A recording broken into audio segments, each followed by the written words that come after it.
सबको मेरा प्रणाम है, नमस्कार है। प्यारे बच्चों, बड़ा अच्छा सा स्लाइड है, आप देख के समझ गए होंगे। जो लोग ग्रुप डी में सेटिंग करवाए हैं या आगे किसी एग्जाम में करवाने की सोच रहे हैं, उनके लिए क्या सावधानी है।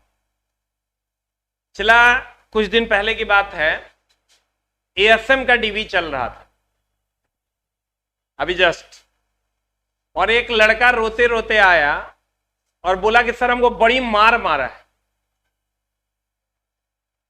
हम बोले काहे? बोला सर जो चेयरमैन था वो भी मारा, ऐसा रूम में ले जाके जहां सीसीटीवी कैमरा नहीं था, और जो पुलिस वाला था वो लोग भी मारा, और हमको डिबार भी कर दिया। काहे जानते हैं? काहे कि उस सेटिंग करवा लिया था, अपने बदले किसी और को बैठा दिया था। हम बोले काहे ऐसा किया रे? तुम अपने बदले किसी और को बैठाया था? बोला हाँ। दे धुना, मुंह कान सब तोड़ दिया, थोबड़ा बिगाड़ दिया, डिबार भी कर दिया।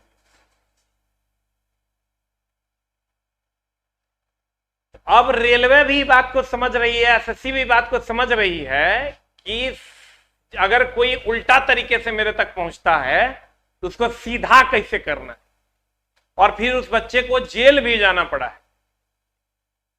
अभी वो बच्चा के गांव से उसको उठाया गया और वो बच्चा जेल में है। आप सोच के देखिए, कानून के हाथ लंबे होते हैं। उसके पूरे फैमिली की कितनी बदनामी हुई, उसके पिताजी, उसकी मां, सबकी कितनी बदनामी हुई।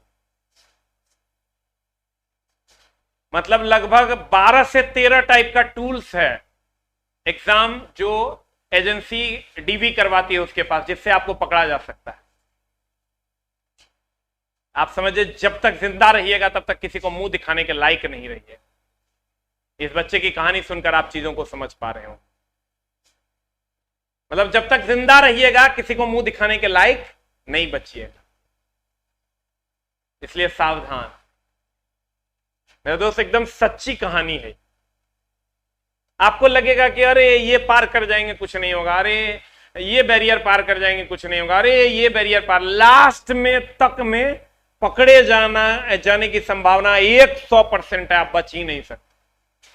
क्योंकि अभी रिसेंटली इस बात पर भी जो डॉक्यूमेंट वेरिफिकेशन की टीम है, उन लोगों ने चेयरमैन की अध्यक्षता में ये मीटिंग की, और बहुत सारी कहानियां, जब चेयरमैन साहब के साथ कभी कभार बातें होती है तो वो लोग बताते हैं कि कैसे मैंने इसको पकड़ा, फिर इसको पकड़ा, फिर इसको पकड़ा।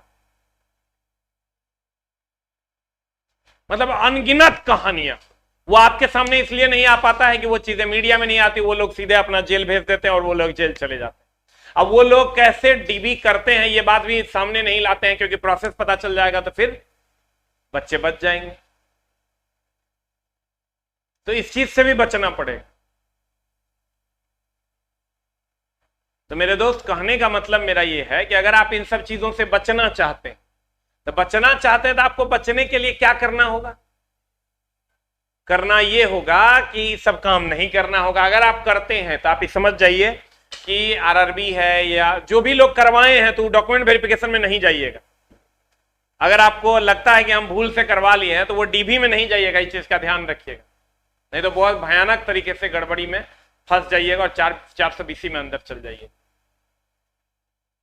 इसलिए मेरे प्यारे विद्यार्थियों, जो लोग करवाए हैं वो डीबी में नहीं जाइएगा, जो करवाने का सोच रहे हैं वो नहीं करवाइएगा, क्योंकि ऐसी अनगिनत कहानियां हैं जहां बच्चों को बहुत बुरे तरीके से जेल भेजा गया। जो गलत है वो गलत है। आप समझिए कि आप कम जो चेयरमैन बने पड़े हैं, जो लोग डीबी करवाते हैं, वो हमारे आपसे ज्यादा दिमाग रखते हैं कि कहां कहां गड़बड़ियां हो सकती है। तो वो आपका तो दिमाग का वो खींची हुई लकीरें उसको बता देगी कि आप क्या है। आप अपने आप को कितना संभालोगे, लेकिन वो संभलेगा नहीं। और उनके पास बहुत सारे टूल्स हैं। पिछले बार आपको याद होगा, एएलपी टेक्नीशियन के टाइम में जब ज्वाइनिंग चल रही थी पटना बोर्ड की, तो उन लोगों ने 3 सवाल पूछने शुरू कर दी कि आपको 3 सवाल के जवाब देने होंगे। लोगों ने कहा इंटरव्यू चल रहा है, इंटरव्यू हो रहा है, इंटरव्यू हो रहा है। नहीं, इंटरव्यू नहीं हो रहा था, वो लीगली वो इंटरव्यू नहीं था, लेकिन 3 सवाल सबसे पूछे जा रहे थे। भाई पकड़े जाओगे, और एकदम इजी सवाल, अगर पकड़े गए तो आपका भयानक तरीके से फिर ऑपरेशन हो। तो ऐसे बहुत सारे टूल्स हैं, इसलिए आप इससे बचिएगा जरूर। और यहां अगर आप उलझिएगा तो उलझ जाइएगा, इसकी 150% की गारंटी, इसलिए बच जाइए। अगर आपने कुछ भी उल्टा किया है तो डीबी में नहीं जाना है, एक बच्चे का सीट नहीं खाना है, और खुद भी जेल तक नहीं पहुंचना है। और अगर आप करवाने का सोच रहे हैं तो आप समझ रहे हैं इस बच्चे की कहानी जो हम आपको बताएं, जस्ट कुछ दिन पहले की बात है। ये बच्चा मेरे पास आया रोते रोते, फिर उसको हम बहुत तगड़े तरीके से डांटे, फिर बाद में पता चला कि उसको जेल हो गई। जनहित में जारी है, जगाओ, खुद भी और दूसरों को भी जगाओ।